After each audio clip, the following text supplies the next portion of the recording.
Hello, one and all. I thought that came in. I saw Sophie moving. I thought that was it. Hey, everybody. Okay, now I don't know what's happening.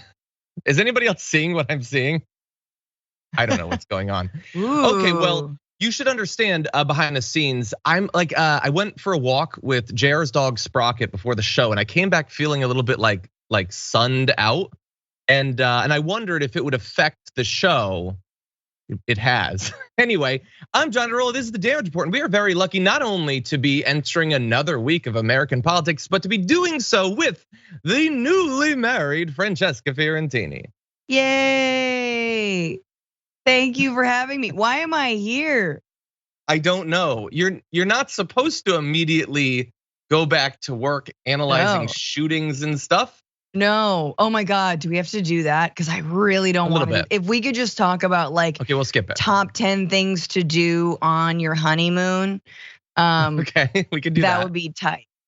Yeah, that would be. Well, actually, it's funny that you mentioned that because we will be doing a top 10 list. Actually, we have 2 top 10 lists planned. So what we're gonna do is, fresh off of Francesca getting married to Matt, who I think a lot of people watching this are probably familiar with from the Bitchuation Room and all your work. Matt Lieb, he's awesome.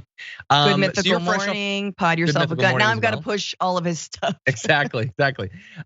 So fresh off the marriage, we're gonna do the top 10 best pros of being married. Yeah. And then on Wednesday, you're gonna go off on your honeymoon. Yeah. And then when you're eventually back, after you've had a couple of weeks of being married, then we're gonna do the top 10 cons of being married. Yeah. So I think it's all gonna work.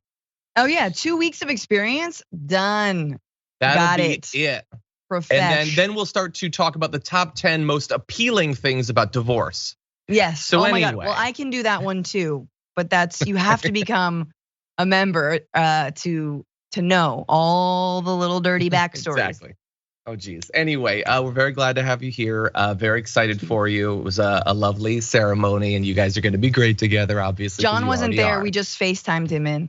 Exactly. Yeah. I made a lot of really distracting comments.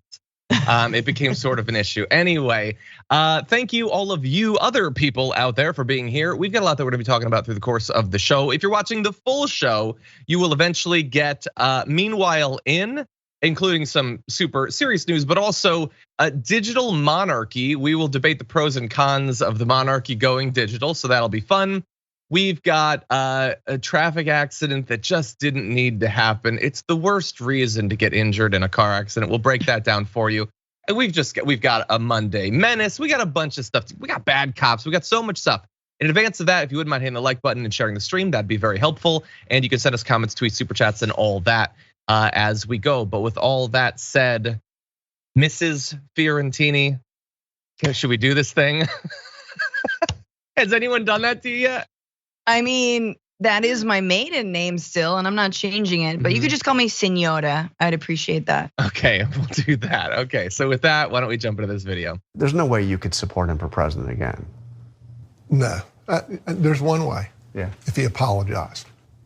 So if he came out and said, I'm sorry, I mean, all that goes. If he came out and said, I'm sorry that I made a huge mistake on January 6th, then I might consider it. What will it mean for the Republican Party if he runs again? I think it will hurt us. Okay, so that is Representative Tom Rice, a Republican who you might not be familiar with. And you might be wondering, well, why are we watching this clip about him wanting Trump to apologize for January 6th? Well, because we're entering into a big week. It is the first real focus that the nation is gonna have on the January 6th commission, on the hearings that have been going on. They're gonna be revealing some of what they found. So it is, if you are hoping for some sorts of consequences for Trump and the others who actually planned what happened on January 6th, not just the foot soldiers who have been charged by the hundreds. Well, this would be the week that it's to happen. And Representative Tom Rice is actually unique in that he's one of only 10 House Republicans who, back following the insurrection, actually joined with Democrats in voting to impeach Trump for incitement of an insurrection. And that's pretty amazing. Very few Republicans were willing to do that. He was one of them. But to give you an idea of where we're at, how things have evolved when it comes to the insurrection, even he is now saying, yeah, no, I thought he should be forcibly removed from office. But if he apologizes, I guess I'm okay with it now, Francesca. I feel like that is a very strong sign of not just how little progress we've had on this topic, but the backsliding that we've had since January of 2021. Right. First of all, Donald Trump has never apologized in his life for absolutely. I mean, like when Melania was like, "Why did you sleep with Stormy Daniels?" He was like, "Oopsies." Like, you know what I mean? Like, I fell, I slipped. Oh, You know what I mean? Like that, like that's the level of apology that he makes. Like he will straight up say, "My bad." And Tom Rice will have to be like, I think he means it. I think there's something It wasn't there. me. No, it's incredible. And like, because right, what is he actually, if there was some grand, this was wrong, let's have an introspective moment. Obviously, that might be different. But I think what you said initially when you're presenting this story, that we've never heard about Tom Rice, really. Yeah, we knew, I guess maybe if we recounted how many Republicans voted to impeach Donald Trump, he was one of them. But there's a reason for that. Yes, the media doesn't cover sort of like anyone who makes any kind of sense. That's just not something. But also, they're boring. Yeah, so boring. But also, those Republicans are just lying in wait and are hiding. Like when have you, Liz Cheney, for all of the fact that she's a Cheney, has at least been very vocal, right? Tom Rice is, I don't know, he got cornered and said, "Well, I don't know if he says sorry." That's it, really? Yeah, I know. And look, I want to have hope, but I don't want a lot of our viewers to enter into this week and maybe be like, like blindsided by what's likely to actually happen. Like maybe there'll be, like they're very excited. We're gonna give you how excited their side is to present the evidence and everything. But like when even like listen to what Rice said back in the day. This is May 2021. "If the president by force can intimidate Congress into voting their way, then we might as well do away with Congress and hand it over to a king. What he did in my mind is what dictators do." But if he's sorry, I mean, if the dictator apologizes, it's so weak. And by the way, let's take a look at, now that we've had more than a year, what do people think about all this? I mean, the Democrats and the couple of Republicans on the January 6th Commission, they've tried to keep this in the news. They've tried to focus on the parts that sound really, really bad. Well, if you take a look at this, the percent who believe that Trump was solely or mainly responsible for the riot has actually dropped since January of 2021, despite all of the focus and the news and the revelations. It was at only 52% then, which is already ridiculous. It is receded to 45% now. And the interesting thing is that when you break it down along partisan lines, there is a strong impact there, but everybody is less likely to think that he was responsible. Democrats declined from 91% back in January of 2021 to just 87% now. Some of them, I guess, they've found the evidence to be the opposite of persuasive. Republicans went from 11% to 9%. It was already such a rare position, but apparently they can move, and independents have dropped as well. And so they really do have a task ahead of them if they're gonna get people to not only think that he did it, but that it's important enough that something should be done about it. I really think the January 6th Commission should take a page out of the Johnny Depp Amber Heard trial and focus on the poo-poo. I think that really did a lot for JD and AH in terms of getting a lot of eyeballs on there. Obviously, the YouTube clicks we know are insane. Hello, like Court TV's never seen a better quarter. Now they got to fire a bunch of people. But look, they focus on the doo-doo on the bed. They should focus on the poo that was apparently slathered or smeared or however it was applied somewhere in the Capitol. I'm sorry, I'll get off this tip soon. Yeah, exactly. No, but that on there. I do think it. I don't really attribute a few points of like whether he was responsible or not to anything other than there's been time that has passed. And I do think that the real question is what will come of the January 6th committee. But again, in terms of the court of public opinion, in terms of actually making sure this doesn't fall from like our minds, that this wasn't one of the most significant political moments in our lifetimes, I would say, in terms of how far we've slid. I think that it's good to rehash all this. It's good to like, hey, let's rewatch the videos, rewatch all the clips. rewatch the one Capitol police officer steering a mob away from the actual chamber so that he could protect them by himself. Yeah, all that stuff that like no one should be able to dispute how horrifying that was. Some of them were never convinced by it, and it's only receded from there. Well, let's turn now to what's going to happen. The January 6th Commission has apparently got a secret weapon that they're going to launch in this week of hearings and presentations on. It's James Goldston, former president of ABC News, called by Axios a master documentary storyteller who ran Good Morning America and Nightline, is going to be their unannounced advisor. And he's apparently producing what's going to happen on Thursday with the hearing as if it were a blockbuster investigative special. He plans to make it raw enough so that skeptical journalists will find the material fresh and chew over the disclosures in future coverage. So trying to generate, I guess, news attention.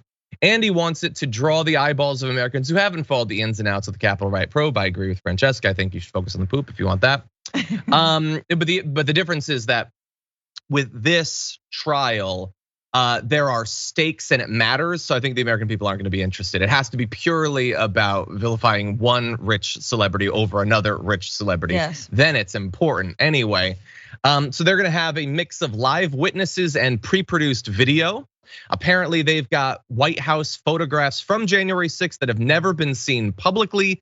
And they have surveillance footage from inside of the Capitol that hasn't been seen, as well as videotapes of the depositions of people that have come in. So look, we'll talk in a minute about the video and what effect that might have. But like the photos from inside the White House, like what is that gonna be? It's like maybe they literally will have Trump eating popcorn and watching the TV. Like, will he be like gleeful? Like, are they gonna show how happy he was? What is a photograph gonna tell us in this case? Just like all the empty Diet Cokes around him. That would be amazing. I think that feels new. Obviously, the interviews with some of the people that they've deposed. I mean, the Rudy interview is gonna be brilliant. Like that is riveting television right there. You gotta watch that whole thing. Very excited for that. I do think Ivanka testifying and sort of trying to like appear like not a fembot is going to also be great. My father would never do anything. It's like, why did you text him to stop? Why did you come in and say, please, God, no, this is like my 8th birthday, stop. You know what I mean? Like, what was all that? No. My father, like, it's gonna, so I feel like in that way, it's gonna be good. What's gonna be annoying, again, it sounds like there's gonna be a lot of like over serious graphics, that are like, oh, this is important. And you're like, ugh, like there's something kind of, I think super inauthentic and obnoxious about that. Yeah.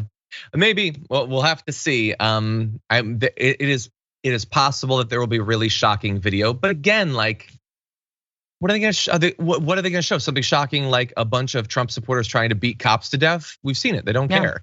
Yeah. The breaking down like none of the footage had any of the effect that it should have in a rational world.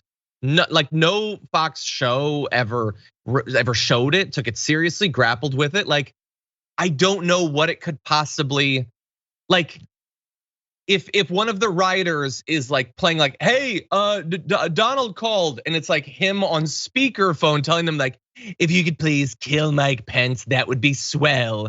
Like, other than that, I don't know. It'll be shocking and terrible to reasonable people, but reasonable people have given up on this process by now. So well, I think the demographic you're going for are Fox News viewers who are about to take a flight. And they're waiting in the terminal and CNN comes on. And for a moment, they're like, I've never seen that before. I wonder why. It is a sweet spot. We've only got a few minutes, but I swear that's what we're relying on right there. You'll get through to a couple of those people. Like, you'll get through to like what Joe Scarborough is flying back home. I don't know. Like who? I mean, nobody can afford to fly anywhere right now. With these prices, are you kidding me? Let alone drive. Come on. And by the way, final update on this. So Peter Navarro had been arrested at the close of last week. We talked about that on the Power Panel. Mark Meadows and Dan Scavino will not actually be charged. Despite what to a non-legal expert like me, an outsider, feels like is doing the same thing, not complying with the subpoena. I guess one of them didn't comply worse. I don't know, but they're not being charged at this point. So I guess that's how these things work. So anyway, it's gonna be coming up this week. We'll see if anything big comes out. We're of course gonna talk about it. If there's huge video, or if they like Francesca was predicting, maybe something out of the interviews could be significant. But the stuff that Kevin McCarthy was revealed to have said didn't break through. None of this breaks through because they're not interested. It's not just that you have to get past the fact that they don't see it. Like, they actively don't care and aren't interested. Anyway, those are my thoughts. Any final thoughts, Francesca? No, I think there's gonna be groundbreaking stuff. I think we're gonna hear a lot of close Trump aides actually saying much more than they had intended. We all know they're not the brightest bulbs in the box, right? They are like the sort of discarded Christmas bulbs you take out and see if they still work once a year, and you're like, oh no, they're still bad. I don't know why I throw these away. So anyway, the point is I think it's gonna be, I'm more optimistic. I'm always like, okay, this could mean, I don't know what it'll mean, but I think it'll be revelatory.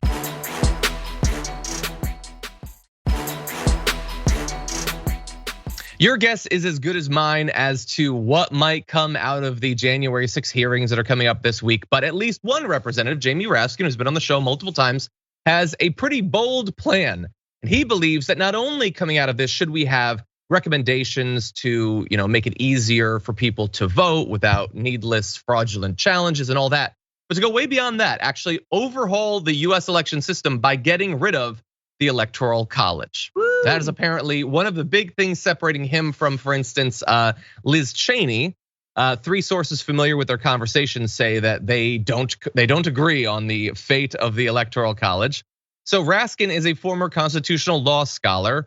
That means he's an expert and thus can't be trusted in 2022. Anyway, so he's pushing for that. He says it should be abolished, that if presidents were elected by a popular vote, this would protect future presidential elections against the subversion that Trump and his allies tried to pull off in 2020, which was a laughably, comically inept attempt to manipulate the system that produces electors and thus leads to certification and all that. If you didn't have the Electoral College, that added layer of control over the outcome, elite control of the outcome, then it just would have been the actual vote and they wouldn't have had as much room to potentially overturn the results. Now, that does not mean that they would not have any ability to overturn the results. They were trying, for instance, in Georgia to find 13,000 votes. That would have avoided the Electoral College issues that Jamie Raskin is trying to present to them. But what do you think about this? Never gonna happen. If you can't, this is the one where I'm gonna be real Ida roll about it and be like, yeah, lol, keep dreaming. Wake up, sleepyhead. No, I think it's good that representatives are articulating this. I'm glad that our elected officials are even saying it out loud, and it is very true. It's cumbersome, complicated, and also has insanely racist origins and arguably continues to overrepresent white Americans and wealthier Americans. So, which is what it was designed to do in the first place. But there's no reason, I love explaining to people from other countries about the Electoral College because it is like explaining to a complete extraterrestrial, because they'll look at you like you have 10 heads. I don't know who's the alien, us or them. I think we are. But they're like, what? It's not a popular vote? Are you insane? And I think, it's obviously there's okay, there can be runoffs, et cetera. You reach 50%, the way that a lot of other elections in this country are run. But the idea that we rely on electors is crazy. And especially, I think obviously what Raskin is pointing to, the fact that those electors could be compromised, that they could be strong-armed, that they could be scrapped and replaced with another slate of electors, which was again, we all realize that if they had only begun this plan months in advance, we might have gotten that. Instead, they kind of just floated it ad hoc, and folks were like, I don't know, I'm tired, I don't know. But Republicans totally will try to do this in the future. Yeah, look, it doesn't make sense to anyone. And if you were to have an actual debate, so at least over the past decade or two, the side that generally is more in favor of getting rid of it would be the left or the Democratic center or whatever, the center, which doesn't mean what people imply it does. And the right tends to like the Electoral College. Now, you might think if you're new to American politics or perhaps you live internationally that, there must be some sort of like core ideological distinction that leads one side versus the other on this issue. No, there's no strong philosophical case for why we should have the Electoral College. The right just likes it because the only time when the result would be different between the popular vote and the Electoral College, it almost always would go the same direction. It benefits them when it doesn't. So it's purely pragmatic. They like winning elections that they would otherwise lose, and thus they're against reforming the Electoral College. Now, understand, they're in favor of keeping the Electoral College, even though it is obviously supposed to be another, albeit ineffective, generally firewall to stop the popular will from producing political outcomes. This is a right wing that considers themselves anti-establishment, anti-elite and all that. And they love these sorts of obstacles to popular democracy. They're literally in some cases talking about reinstituting, like getting rid of the direct election of senators. So there's a lot of ideological confusion on the right to exactly what their relationship with the elites are. I agree with Francesca. I don't think that this is likely to happen, just because if it were to, that would be a good thing, and it's 2022, so why would that happen? But there's no philosophical case that they're presenting. The only thing they might say is, really fast. The only thing they might say is, it is right to give people who live in one state way more political influence because that's the deal that was struck early on. Okay, sure, but they've gotten hundreds of years of outsized influence. Why are we as Californians worth so much less? I don't know. The whole thing is ridiculous, Francesca. Well, and in effect, they get around that exact question by just being racist, right? Because California is full of immigrants and they're undocumented immigrants and they all vote. Yeah, that's why. Or they're all on drugs, or they're all gay. There you go, done. See how easy that was? Just to just disenfranchise a bunch of voters. And so they do that time and time again because otherwise. And this is so dumb that we don't talk about every single time one engages with a Republican. Hey, why is it that you guys haven't won a popular vote for president since what was it, George Bush's first election? Maybe because you stole them all. It's all number fraud. One, you My stole. team would never lose, never, because we're good. So thus, if we lost, it's because you stole it. That's how simple-minded people live their lives. If it were a sport. I mean, if the election was a sport, how many people would lose their minds at the point system, at this insane point system? Like, you made more touchdowns, you got more points technically, but I don't know, you like picked your wedgie a few times, but we're making the refs decide. There's a bunch of like coaches that are actually going to decide who wins. We're nominating them. No, that's anti-elite. Yeah, I like it.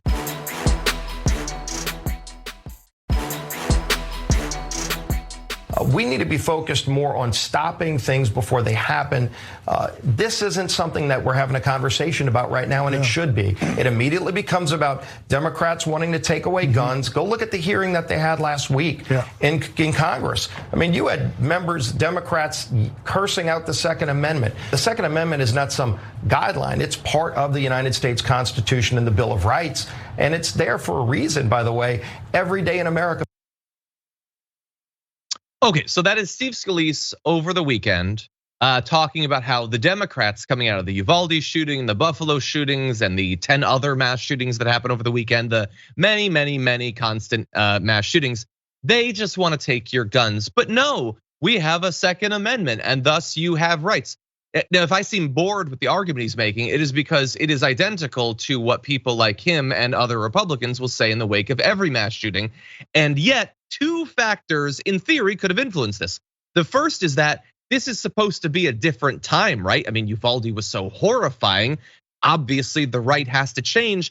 And Steve Scalise was himself shot in a mass shooting. Neither of those things produced any difference. That could have been a video of him responding to any of the hundreds of mass shootings of the past 2 years, and there would be no difference whatsoever. the fact that he himself was a victim of a mass shooting and how horrifying these recent ones have been, produced no change whatsoever, Francesca. No, I mean, it reminds you of Herman Cain, right? Remember that guy who died for Donald Trump's lies about COVID-19 as he continued to campaign for him? I mean, there is no clearer argument for the Republican Party being a death cult than their approach to literal issues of life and death, like gun laws and gun safety or COVID-19. They don't care. They are sacrificial lambs to their ideological line. So it's so funny when you're like, you call Democrats partisan hacks. Like Republicans are they have every partisan hack beat because they will throw their wives, children, and themselves under the bus in order to stick with that line, which is that somehow red flagging someone who is a domestic abuser or who, whatever, I don't know, did something awful to somebody, that we should prevent that person from getting guns. I mean, it's crazy. And you're like, you realize this would apply to all people. It's not just domestic violence. Let's say you don't care about women. Okay, that's fine. No, tight. I agree. Most Republicans probably don't necessarily, especially politicians. What about someone who like shoplifts, right? What about a crime that feels more like it's targeting the poor? What if we add that to it? You know what I'm saying? Which I'm fine with. Let's add a bunch of like, sort of suspect behavior to a no buy gun list, right? Maybe they would be on board with that. It's just so obvious and actually very revealing in terms of the vast majority of whether they see gun violence in their own communities, whether they feel at risk for gun violence, or whether they're actually, like they always do, protecting predators, whether it's whatever kind, maybe, including their most famous Donald Trump. Yeah, well, look, you pointed out, that in theory, we could have laws that are sort of looking into people's behavior and affecting, but he's not even in support of that, Steve Scalise. We're not just talking about him opposing like an assault rifles ban. Steve Scalise, again, victim of a mass shooting, says that the red flag laws take away due process. Now, I believe it was John Roberts, I think it might have been on Fox, who says, but if that had been the case in Buffalo, 10 people would be alive today. And possibly in Uvalde as well. He had apparently made threats and stuff. Maybe he wouldn't have been able to buy a gun. And Scalise, again, victim of a mass shooting, says, well, again, due process is a constitutional right. Okay, the red flag law doesn't execute you, like you still have due process. It only becomes a process with the red flag law. Otherwise, the process is just that they buy the gun and they go on the massacre. This allows for a process to adjudicate if you should have it, to talk to the person, perhaps interview them. He doesn't want due process, he wants no process. He wants you to process the purchase of an AR-15. That's what he's concerned with. So again, we can't even get that. And I know, like, he's obviously on the wrong side. You have politicians who are theoretically on the right side. Chris Murphy, who says a lot of good things about guns. He says, I've never been part of negotiations as serious as these. There are more Republicans at the table than at any time since Sandy Hook. Oh, good.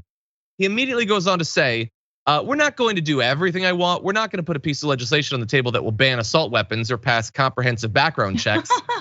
The list of like, hey, everybody, it can't be pie in the sky like an assault weapons ban and literally just background checks. That's considered radical now at this point.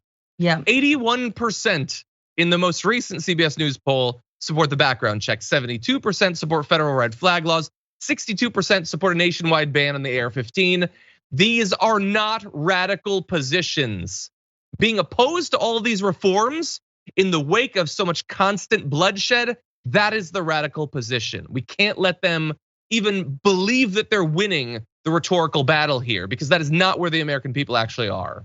To say nothing of the context of Roe v. Wade being currently on the chopping block, as we talk about how much of an infringement it would be to make a gun owner, have a background check before they buy an AR-15, or how terrible it would be to limit the number of AR-15s they could get. Oh, but a woman, oh my God, you don't want to be a parent yet? Oh God, your uterus, oh my God, your own body growing another life inside of it. Yeah, you're gonna have to wait. And oops, the window is closed. And now actually, no, in fact, there was never a window. You just can't. You have to have that baby. Like, are you kidding me? Way more restrictions on women's bodies. Way more restrictions. And again, look out, man. I'm calling it the summer of rage. Women, people with uteruses are not going to take this anymore. And like, I'm so the irony. It's the same, John. You pointed it out during COVID, as it continues to persist. But like the irony of anti-maskers saying I can't breathe when George Floyd was murdered. That's what they care about, less about Black lives and more about the fact that they have to put a stupid piece of cloth over their stupid faces. We're in that same moment. You care more about your guns than you do about people having autonomy over their own bodies. Yeah. It's just so perfect. Oh yeah, women, people of color, they can die. They're fine. Comfortable, privileged white person, minimally inconvenienced. Oh, God. 100%. Yeah, 100%. Although, honestly, when having to choose between the guns and the inconvenience, they are, in this case, choosing guns over many of the inconveniences that they would push off onto kids. The only having one door or whatever, no windows that open, having to use ballistic blankets and the constant training and all of that stuff that they would put onto kids, that is acceptable because that in their mind allows them to keep having their guns. The masks, that was too much government. Only having one door and having, I don't know, taser drones or whatever, that's acceptable.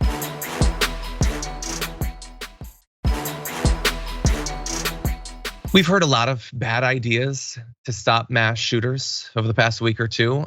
Here's one that I think jumps out right into the head of the pack potentially.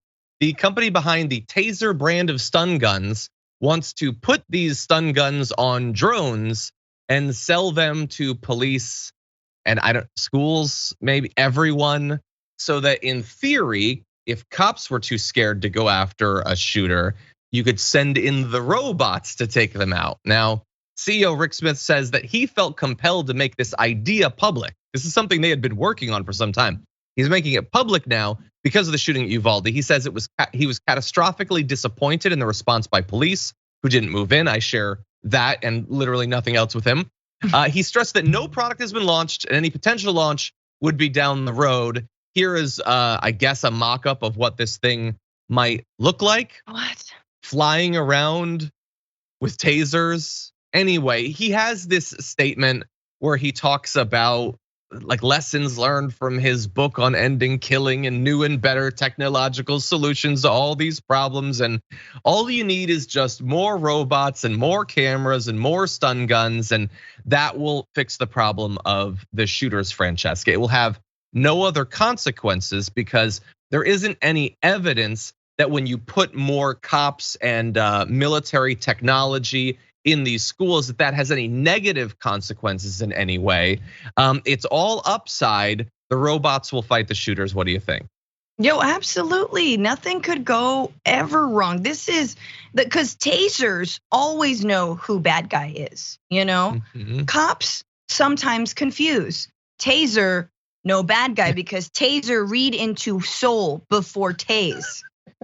Taser see goodness. Taser see all good deeds ever done in backstory of life. Taser see origin story. Right? And there's nothing there. But if you villain, Taser see bad origin story. And Taser eye glow red. Yeah, Taser eye glow really red. Mad. Taser gets you only for like 30 seconds. Then you resuscitate and you're fine. Because after all, Taser only taser. Exactly. Yeah, I do appreciate that they've kept the price pretty low considering that these drones are capable of weighing your heart against the weight of a feather and seeing how that balances out. But anyway, no, look, so they're gonna say this, they sell tasers, so the solution to the problem being a taser is a convenient thing from them. I get that. Like, well, what do you know? The thing I sell will fix all of society's problems. But the issue is, has crypto jumped on to the sort of we can solve mass shootings bandwagon because it's only a matter of time. You realize coin. Yeah. God. You can immediately infuse the shooter's wallet with a bunch of Bitcoin, causing them to be momentarily disabled with joy. I just want to let's remember we're doing all this because we live in awful late stage capitalism hell. Yeah. Everyone is out to make a buck off of people's lives, and cops are cowards. That's it. It's just cops are cowards. You could pad them in like 1 million mattresses, and they're still gonna be like the Princess and the Pea, like, yeah. Like this is. What else do you want? We've got. Remember, you've done stories. We've done stories on robot dogs, right? We've done stories on. I believe it. Tasers on that. A Dallas shooter was disarmed with some like robot bomb situation. I have not seen that. Anyway, yeah, look, this is always gonna be a solution. It is create force fields or whatever so you could lock the shooter in a particular area. They talk about that with like dropping down barriers and stuff. I saw that in an episode of Star Trek. They apparently saw the same one. Having robots flying around that can be dispatched by the school, like, or maybe just don't let the shooter get an AR-15 in the first place. Like maybe that would be easier than the flying robot drones, the literal Terminator universe hunter killer drones that you want to unleash on schools. Maybe that would be simpler. I do like the idea that maybe if every time you buy an AR-15, you also get the NFT version of your AR-15, tying the gun to an NFT means that virtually anyone at any time could hack into and override the gun. So maybe that would have some benefits. Let's see if we can get Elon Musk involved. But anyway, the ethics board at Taser had apparently an issue with this. I love that they found a line they won't cross. And apparently, if we could jump ahead to our second to last graphic, 9 members of their ethics board as of this morning resigned after the drone plans. The drone plans are on hold. I think that's so interesting that they considered this to be a line, and they actually left because of it. Apparently the pushback was getting so hot. Yeah, like think about the amount that they've witnessed and that they've signed off on, and like if to be on the board of a taser company. Tasers are awful. They absolutely hurt, maim, and innocent people constantly. And then this is their line. It's very weird. I feel like the 9 board members, that was their line because like they weren't in on the ground floor and aren't getting like enough of a share. You know, like there's gotta be some monetary reason they're leaving.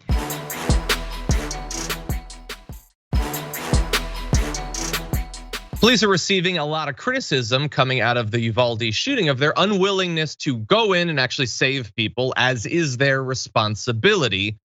Well, we've got another case, feels kind of similar, maybe even more callous. It involves cops who had been dispatched to a waterside domestic situation. When they get there, both members of the couple say that nothing had happened, but as they were investigating, apparently the man and the couple decided to try to flee and ends up swimming, and everything goes as horribly as you can possibly imagine. We're gonna show you, to the limited extent that we can, the body cam footage from that incident.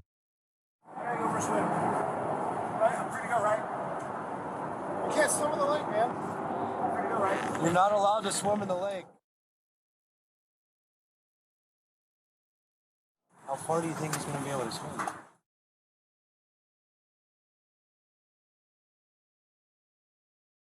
Now that is as much of the footage as we can show you because they are not making clear the rest of it. And we can speculate as to why. We have the transcript though, so I feel like when you hear what they were saying as this went on, you'll understand why. That was Sean Bickings who swam away, is in Tempe Lake Town, Arizona. He died, he drowned while swimming, despite the cops being nearby. And the reason is gonna become clear. Let's read some of the transcript. He said at one point, "I'm drowning." The officer says, "Come back over to the pylon." He says, I can't. The officer says, "Okay, I'm not jumping in after you." The victim says, I'm going to drown. The second officer says, "No, you're not." The man begs, "Please help me, please, please, please." Now, while this is going on, the wife is desperately trying to get them to help this man who's in the process of drowning. Says, "Stop, get off of me. He didn't do nothing wrong." The officer says, we didn't say he did anything wrong. The officer apparently threatened to detain the wife, telling her, if you don't calm down, I'm gonna put you in my car. And she says, I'm just distraught because he's drowning right in front of you and you won't help. Officer notes that Sean hadn't resurfaced from the water for 30 seconds. Officer says, you need to chill out. She says, I love him. They say, please stop being so aggressive. Oh and he God. drowned. Every bit of it was as explicit as is imaginable. He literally said, I'm drowning. And they watched it happen. The most they could get worked up to do was to threaten the woman. And that's it. That is what they saw as fulfilling their obligation to protect and to serve Francesca. I think the craziest part of this story has got to be the amount that they are trying to explain human emotion to police officers. I'm drowning. That's where you lose breath in water and water starts to enter your lungs. I am distraught because my husband is doing the drowning thing we just explained to you. Please help. Like what? Because we all know if you get upset or if you show any more emotion than explaining emotion to police officers, you are immediately the enemy. And I guess they don't know how to read when someone is in distress. I guess they don't know how to read when someone is upset. It's just disgusting and awful. And you're like, I don't care how he ended up in the water, whether he was supposed to swim or not. The price for swimming when you're not supposed to swim in the river should not be your life. And they're right there. Imagine if this were bystanders. Who would they have called? They would have probably tried to call the police. Would the police have helped in that point? Seems like they wouldn't have. And maybe would those bystanders have actually tried to jump in themselves? I mean, we saw in Uvalde how police officers prevented parents from trying to get into the school to help. And so once again, the ineptitude, the laziness, the callousness of so many officers on display right here. Yeah. And thankfully this got out. People are talking about it. That enters us into the only possibility that anything will be done in these sorts of cases. And as of right now, the officers have been placed on non-disciplinary paid administrative leave. So they're on vacation, I think is what that is. They're on vacation now for a while. You might be wondering, well, for how long? How long were you planning on paying attention to this story? That's how long. It could be a day, it could be 5 days, maybe it'll be 2 weeks. I'm betting it won't last that long, and then they will be back in duty. I mean, look, cops who actively choke the life out of people barely suffer any consequences. Those who from a distance willingly watch someone die and make the situation even more traumatic for the surviving family members of the person who died, they're not gonna suffer any consequences whatsoever. Like Francesca, for you or I, what they did, even if not intentional, let's say they didn't think he was gonna die, but they did what they did, they said what they said, and then the person drowned. This would haunt us for the rest of our lives. It would be the worst thing that we'd ever done, and it would be the only thing we could think about. And if it were a child, what do you think for them? I mean, the other thing I'm like, if this person were a child, that could be criminal, right? That could be criminal negligence for allowing a kid, your own child, to die. So there's just a lot of context here, which is again, even sort of more searing when you think about what happened at Uvalde. No, yeah, I mean, this would be awful, but this is just sort of another day for them. I mean, because he disobeyed. And honestly, a lot of police officers, maybe it's the training that apparently we're told they need more of, but I guess there's somewhere in the training that says, if you disobey orders, that person is okay to die and you no longer have to serve or protect them. The jurisdiction ends when you told them to do something, they didn't do it, and that, well, bets are off, bro. No, they're not there to save people's lives. They're there to police Black and brown communities. It's just that's horrifying. That's why you call the fire department. Anybody knows that. Call the fire department. Exactly. Literally call a lifeguard next time. It would be more useful to you than a cop, because they would at least be brave enough to try to rescue someone.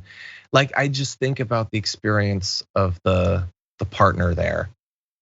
they're so helpless trying to convince these people who do not care to do their job. Like you see the person is screaming that they're drowning. Everything was set up to produce what should have happened, which is saving this person. It was so explicit. Like the DOJ announced that they're gonna have this new policy where if the FBI sees cops like brutalizing someone, they're supposed to intervene. Like, what are you supposed to do in this case? Like, you can't force them to do their job. And they're only like, I understand, Sophie, we're not gonna be doing another one this time. How do you reform this? Like, I'm sure there's good cops or whatever. I know some people are saying there's good cops or whatever, but like, I don't know, it seems like a lot of bad apples. It really does. It seems like a lot of people who really feel no obligation whatsoever to actually help people. And to make these choices just in the wake of so much negative attention towards cops and to still choose this way. Right, and it's funny, like firefighters don't need to have like basketball tournaments with community like, centers in order to prove that they're like not horrible. They just don't have to do that kind of PR because firefighters truly save lives. So if police truly served and protected and not just protected capital and protected wealthy communities and weren't just sort of custodians again for like crap mayors, we might actually have a different view of them. They were actually heroes rather than just sort of like glorified bouncers for society. We might actually salute them. If they prove themselves to do anything, show me a good cop story, man. Send it on my way. It can't have been staged. Exactly. No, we try. Like we don't avoid that news. It's just, Jesus, the choices that are made. In any event, okay, we are running up against the end of the hour. I didn't want to. We have an important topic to talk about in the next one. I didn't want to try to cram it into like 3 minutes or whatever. It deserved more time, so we're gonna give it more time on the other side of the break that is coming up, which means we have a minute or so to read some of your comments. Want to thank everyone who's been writing into us, including Jimbo Dragon, has been a member for 9 months over on YouTube. Says, I mean, the cops might have drowned too. They can't just go in themselves. They might get hurt or killed if they do their job. We expect too much. Yeah. What about the sort of like really amazing tactical gear, water wings? I don't know if that's a part of the standard kit. Like, do they not have a life preserver? Doesn't it make sense to be like, I have a ring? Like lifeguards only have rings. Do you feel like if you're like patrolling somewhere near water, maybe you have a ring on you? If that's what you feel is necessary to be willing to do your job. Yeah, it's very frustrating. I will just say that. It's very frustrating. Anyway, don't take the job if you're not willing to do the job. That's the thing. It is more difficult and it is scarier than most jobs. It's much scarier than this job, which is why I'm doing this job instead of that job. You made the other choice, thus you are now bound by it. Sometimes I don't like talking about the news, but that's what I signed up for, so I gotta do it. Okay. I think you would be a pretty good, I mean, to be honest with you, police officer, because the it's moral decision making that they don't test for, and I feel like yours would be pretty strong. Well, I appreciate that. I have a feeling that if they were to watch some of the back videos of TDR, my time there would be rough. Anyway, with that said, thank you everyone who's been watching along. There is more where this came from on the other side of the break, so don't go anywhere. We'll be right back.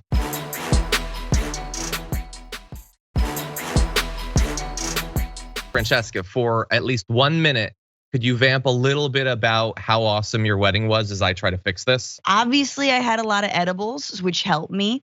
I'm just kidding. Also, wasn't it? I would be too dry-mouthed and red-eyed. But lots of fun speeches.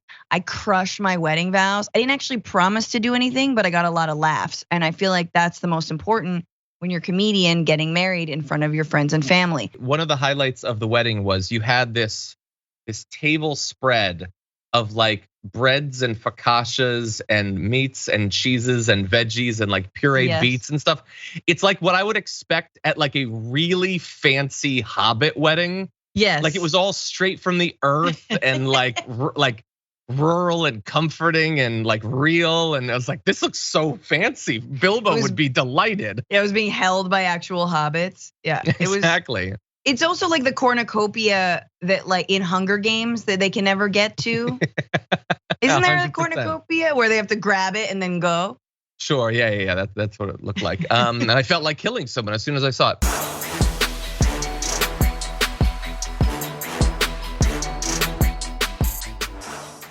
Thanks for listening to the full episode of The Damage Report. Support our work, listen ad-free, access members-only bonus content, and more by subscribing to Apple Podcasts at apple.co/TYT. I'm your host, John Adarola. I'll see you soon.